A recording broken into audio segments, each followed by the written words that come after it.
اعوذ باللہ من الشیطان الرجیم بسم اللہ الرحمن الرحیم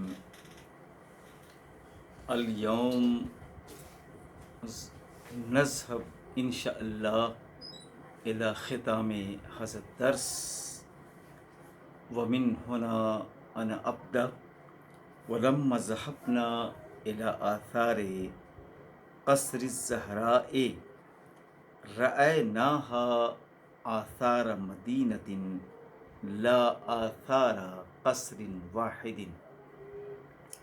کہتے ہیں کہ جب ہم اندلس کے زہرا محل کو دیکھنے کے لیے گئے تو ایسا لگتا تھا کہ ایک پورا شہر ہے جو اس کے اندر بسا ہوا ہے، اس کا احساس نہیں ہو رہا تھا کہ صرف یہ ایک محل ہی ہے۔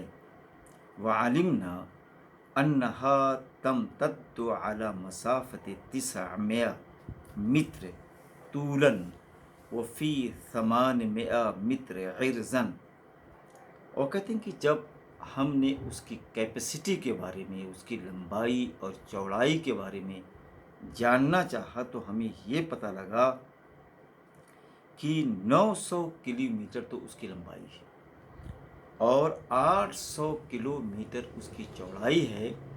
تو ظاہر ہے کہ یہ لمبائی چوڑائی خود ہی بتاتی ہے کہ پورے ایک شہر کا سارا سامان اس میں موجود ہے۔ والاسبانیون یقولون، اور جو اسپین کے لوگ ہیں وہ یہ کہتے ہیں کہ مدینۃ الزہراء وقال للمہندس المؤکلون بالحفر على آثارها انہم یرجون الاتیان على کشفها كلها من الآن الى 50 سنہ۔ کہتے ہیں وہ یہ کہتے ہیں اسی لیے اسے قصر الزہرا کے بجائے مدینۃ الزہرا کہتے ہیں، اور اس پر جو انجینئرز اسی تحقیق کے لیے متعین کیے گئے ہیں کہ اس کے آثار کو کھود کر پتہ لگائیں، کہتے ہیں ان کا یہ کہنا ہے کہ اس کے تمام اطراف کا پتہ لگانے کے لیے تقریباً 50 سال چاہیے۔ وحسبک ان غرناطۃ التي كانت حاضرة مملكة صغيرة في آخر المسلمین بالاندلس۔ کہتے ہیں کہ غرناطہ کے بارے میں یہ بات کہی جاتی ہے کہ وہ مسلمانوں کے جو آخری ایام تھے اس ایام میں بھی ایک چھوٹی سی ریاست تھی، اور کہتے ہیں لم یکن فی اوروبا فی القرن الخامس عشر المسیحی بلدۃ تضاہیہا ولا تدانیہا۔ اور کہتے ہیں کہ 5ویں صدی عیسوی میں یورپ کے اندر کوئی ایسی عمارت نہیں تھی، کوئی ایسا شہر نہیں تھا کہ جو اندلس جیسا ہوتا یا اندلس کے قریب ہوتا۔ وکان فیہا عندما سقطت فی ایدی الاسبانیون نصف ملیون نسمہ۔ اور کہتے ہیں کہ جس وقت اندلس کے ہاتھوں لوگوں کے ہاتھوں میں آئی ہے، کہتے ہیں تو اس وقت بھی اس کی نصف ملین آبادی تھی۔ ولم یکن وقت اذن عاصمۃ من عواصم اوروبا تحتوی نصف هذا العدد۔ اور اس وقت یورپین کی جتنی راجدھانیاں تھیں کوئی ایسی راجدھانی نہیں تھی جو اس کی نصف آبادی پر بھی کہتے ہیں کہ مشتمل ہوتی۔ وحمراء غرناطۃ لا تزال یتیمۃ الدہر الی اليوم۔ اور کہتے ہیں کہ غرناطہ کہتے ہیں کہ آج تک بھی ایک طریقے سے مثالی ہے، عدیم النظیر ہے، اس کے پائے کا کوئی شہر کہتے ہیں ملنا مشکل ہے۔ حاضی لمحۃ دالۃ من مآثر حضارت الاسلام وغرر ایامہ۔ اور کہتے ہیں کہ اسلام کی یہ جو ساری تہذیب ہے، سارے آثار ہیں اور اس کے جو گولڈن پیریڈس ہیں، وہ اس بات پر دلالت کرتے ہیں کہ وَإِلَّا فَلَوْ تَقْسَيْنَا كُلَّ مَآثِ الْمُسْلِمِينَ فِي الْأَرْضِ مِنْ رَاعٍ وَبَدِيعٍ لَمْ تَسِعْ ذَلِكَ تِلْكَ الْجُلُودُ الْكَبِيرَةُ وَالْمَرْصُوفَةُ طَبَقًا فَوْقَ طَبَقٍ۔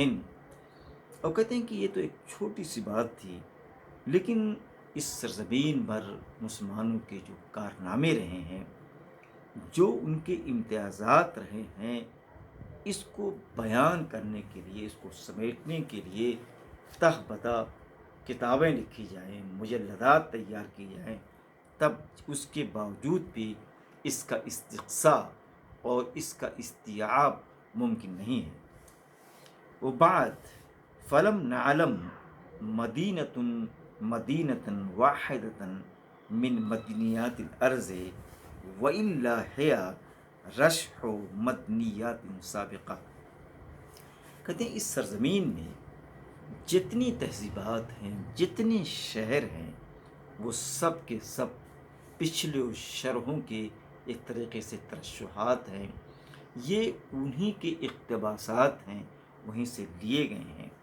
وآثار آرائن اشترکت بها سلاسل البشرہ، اور کہتے ہیں کہ جتنی آرا ہوتی ہیں، ان آرا میں کوئی یہ نہیں کہہ سکتا کہ اس کی ذاتی فائنڈنگ ہے، بلکہ ان آرا میں، ان انکشافات میں پچھلی جو نسلیں گزری ہیں ان کے بھی حصے شامل ہیں۔ وہ مجموع نتائج وقول مختلفت الاصول و محصول ثمرات الباب متباینۃ الاجناس۔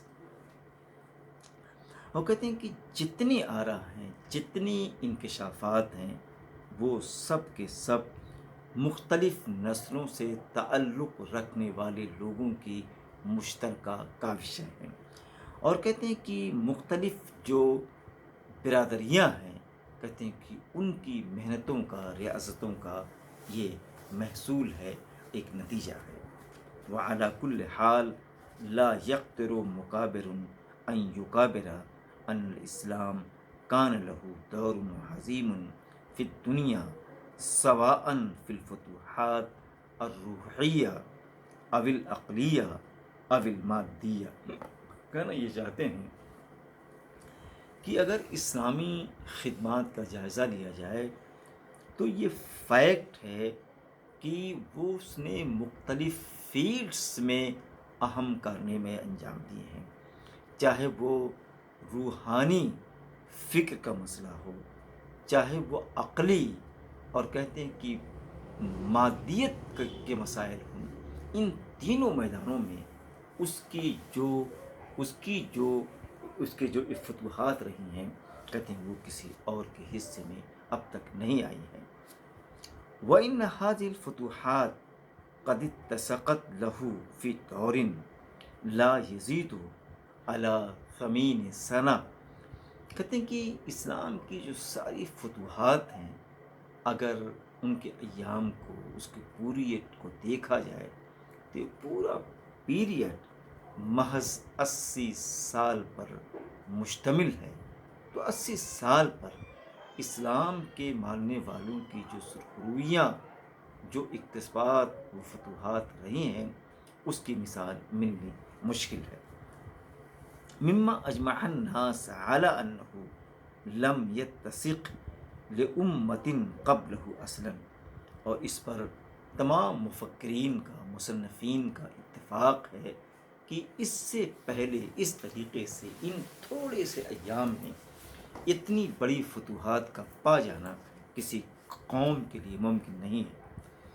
وكان نابلیون الاول لشدت دہشتہ من تاریخ الاسلام یقول، اور کہتے ہیں کہ نپولین فرسٹ جو تھا، اسلام کی ان ساری فتوحات کا، کارناموں کا، امتیازات کا جب وہ جائزہ لیتا ہے تو اس پر ایک دہشت سی، ایک کپکپاہٹ سی طاری ہو جاتی ہے، اور وہ کہتا ہے ان العرب فتح الدنیا فی نصف قرن لا غیرہ. کہنا چاہتے کہ عرب جو تھے انہیں دنیا کو صرف 50 سال میں فتح کر لیا، اور کہتے ہیں کہ ایسی مثال تاریخ میں نہیں ملتی تو کسی قوم نے اس طریقے کی فتوحات حاصل کی. وتأمل ایھا القاری فی ان قائل ھذا القول هو بوناپارٹ الذی لم تکن تملأ عینہ الفتوحات مہما کانت عظیمۃ. کہ جناب میں قارئین سے کہنا چاہتا ہوں کہ اسلام کے بارے میں یہ جو تاثرات دینے والا شخص ہے وہ بوناپارٹ ہے. کہتے ہیں کہ یہ وہ شخص ہے کہ فتوحات پر فتوحات کرتا چلا گیا، کبھی اس کو سکون نہ ہوا، مزید فتوحات کو حاصل کرنے کے لیے کبھی اس کے عزائم کم نہیں ہوئے. کہتے ہیں کہ اور وہ عظیم فتوحات تھیں، لیکن اس کے باوجود جب اسلام کی تاریخ پڑھتا ہے، صحابہ کرام اور اسلام کے ماننے والوں کی جابازیوں کو دیکھتا ہے، تو یہ کہنے پر مجبور ہو جاتا ہے کہ اسلام کے اندر، اسلام کے ماننے والوں کے اندر جس طریقے کی طاقت ہے اور تاریخ میں جس طریقے کی فتوحات انہوں نے حاصل کی ہیں، کہتے ہیں کہ تاریخ میں کوئی اور مثال، کوئی اور قوم ایسی ڈھونڈی جائے جو ان کے قد کے برابر ہو تو تاریخ اس طریقے کی مثال دینے سے قاصر ہوگی. وآخر دعوانا ان الحمد للہ رب العالمین.